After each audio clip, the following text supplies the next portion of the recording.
kulanti wacan wanaagsan daawadeel ku soo dhawaada barnaamijyadeena qodobada daawan doontaan waxa qayb ka ah Abiy waxa uu ku sugan yahay xaalad halis ah wararkii ugu dambeeyay waqooyiga Itoobiya dagaalada ka taagan midowga Yurub ayaa go'aan halis soo saaray Mareykankan waa uu ku raacay Shiinaha maxay ka bedeli doonaan Abiysa miyuu ka horri doonaa caawa hadaba qodobadaasi qodobo kale ayaan eegi doonaa oo barnaamijkeena qayb ka noqonaya xooga ayaan idinkaga helnaa dagaalada waqooyiga Itoobiya aragtidiin waa inuu muhiim qaybta hoose commentiga ayaad nagu reebi kartaan ma laga yaabaa in dunidu uu dagaal Itoobiya ay sababtay ka qarxo waad ka dhiibi kartaa aragtidaada muuqaalka la soo shirgale saxaabada kala gaarsii aynu ku bilowno waxa la soo warinayaa in midowga Yurub ay go'aan halis qaateen go'aankaas oo isla durbadiiba Mareykanku ka daba raacay waxaan la soo warinayaa in Mareykanku uu isla durbadiiba go'aankaasi si degdeg u qaatay cabsi ballaaran ayaana taagan iyada oo cabsidaasi ay sababtay in ay Abiy Ahmed iyo xukuumaddiisu ay harsan weyso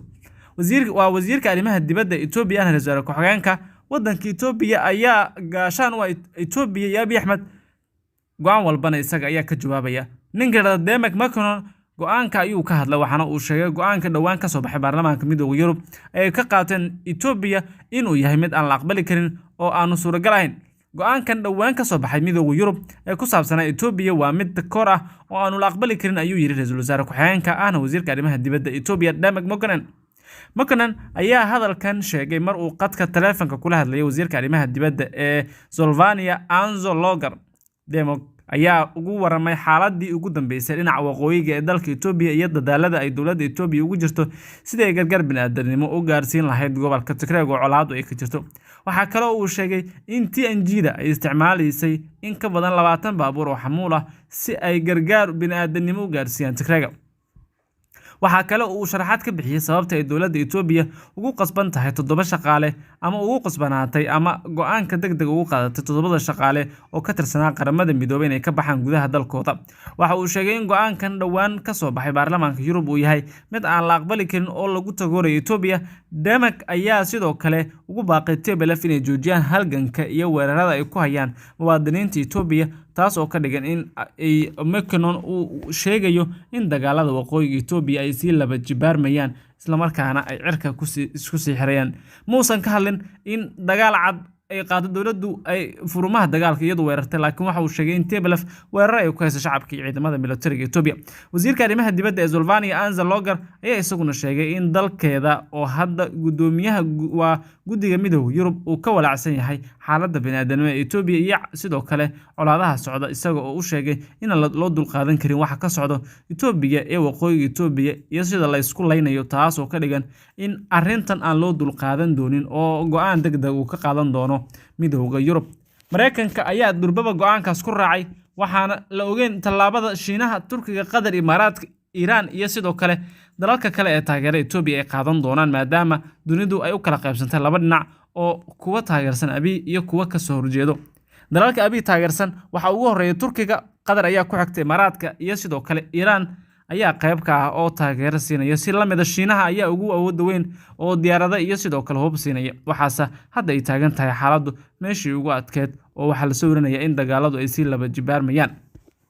ilaa hadda lama oga talaabooyinka xigay la qaadi doono maadaama dhinacyadu ay ishayaan dagaalo culus ay socdaan waqooyiga Itoobiyana la isku hardayo oo ay dagaaladii ugu adkaa ay socdaan iyada oo Mareykanku si degdeg ah uu uga hadlayo xaaladda gobolka waqooyi ee Itoobiya iyo dagaalada ka socda hadiisa ay dagaaladu si socdaan Mareykanka waxa uu sheegay in cunaqabateyn uu soo rogi doono isaga Francisco iswaafaqsan ay soo rogi doonaan cunaqabateyntaasi marnabana aan laga gaban doonin dhinacyadana ay qaban doonto waa sida hadalka loo dhigay waxaana wali socdo dadaalada lagu baaqsanay arrinkaasi dhanka kale maamulka Biden waxay ku dhawaaqeen go'aan ku saabsan mustaqbalka AGOA ee Itoobiya madaxweynaha Mareykanka Joe Biden ayaa dhawaan go'aan ka gaari doona faa'iidooyinka heshiiska ganacsiga xorta ee Mareykanka ee AGOA loo yaqaano sida ay sheegtay agaasimaha ganacsiga Mareykanka ee Kathleen Kethia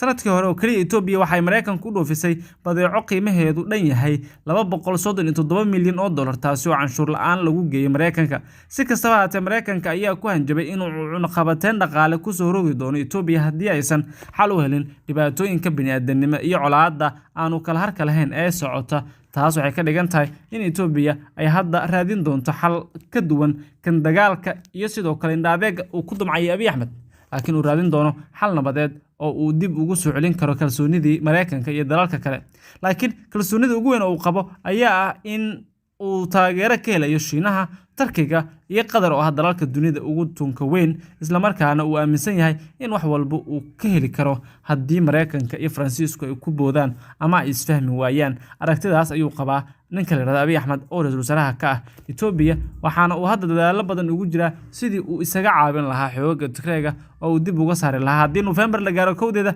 cunaqabateyn adag ayaa fuuli karta Itoobiya oo dhan dhinacyada isku haya. Waayahay aan ka soo laabano wararka Itoobiya. Ciidamada dowladda iyo kuwa maamul goboleedka Galmudug ayaa dhowr jiho kaga sii saqaya magaalada Guraceel ee gobolka Galgaduud oo ay halkaasi fariisimo waaweyn iyo godad ka qoteen maamulka Ahlusunna wal Jameeca.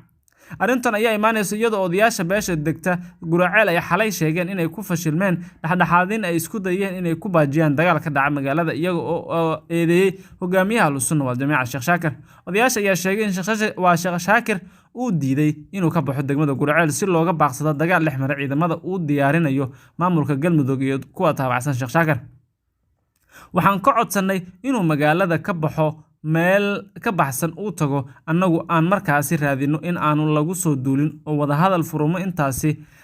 inoo furmo intaasi ayaan u sheegnay oo waan ka codsanay arrinkaas. Isaga oo waqti badan ayuu qaatay oo dood kulul ayaana dhex martay oo waxa uu ku qatimay ka guuri maayo Guraceel, ayuu yiri oday ka mid ah odayaashii la hadlay warbaahinta. Boqolaal askari oo ka tagay magaalada Dhuusamareeb ayaa maalin ka hor gaaray deegaanka Celeer oo ku yaala wadada xiriirisa Dhuusamareeb iyo Guraceel, iyada oo xoogagga Ahlusunnana la soo sheegayo in qaybtoodii ay aagaasi ka agdhow yihiin. Wararka ayaa tilmaamaya in xoogagga Ahlusunna wal Jameeca ee 1dii bishan la wareegay magaalada Guraceel ay dhufaysyo waaweyn ka qoteen, isla markaana ay kaga jiraan bannaanka magaalada. Ciidamada ku sii jeeda Guraceel ayaa isugu jira kumaandooska Gorgor guddada 15aad qaybteeda 12aad ee ciidanka xoogga dalka iyo nabad sugidda Galmudug. Tani ayaa baqdin ku keentay dadka deegaanka ee Guraceel tagan, kuwaas oo qaarkood saaka bilaabay inay isaga baxaan guryahooda oo ay ka qaxaan. Wadahadallada maalmihii ugu dambeeyay laga dhex waday maamulka Galmudug iyo hoggaanka Ahlusunna wal Jameeca ee gobolada dhexe ayaa u muuqda mid ku soo dhammaaday guuldarro iyo isfahan waa dhinacyada halkaasi isku hayay, taas oo ka dhigan in aanu arrintaasi wax gambada loo haynin. Galigii dambe ee Talaadadii ayay ahayd markii taliyaha ciidanka xoogga dalka Generaal Odwaa Yuusuf Raagi uu gaaray magaalada Dhuusamareeb. Taliyaha ayaa kulan saacado qaatay xarunta madaxtooyada Galmudug kula yeeshay madaxweynaha Galmudug Axmed Cabdi Kaariyo Qoorqoor, taliyayaasha ciidamada dowladda iyo kuwa Galmudug, waxaana dhammaantood aragti ahaan ay qabeen in duulaan la qaado lana weeraro Ahlusunna wal Jameeca qeybaha ay kaga sugan tahay magaalada Guraceel iyo deegaanada gobolada dhexe. Arrinta ugu muhiimsan ee hadda taagan waa dagaalada ka socda waqooyiga ka taagan dhibaatooyin baan oo u dhexeeya ciidamada Ahlusunna wal Jameeca iyo kuwa maamulka Qoorqoor.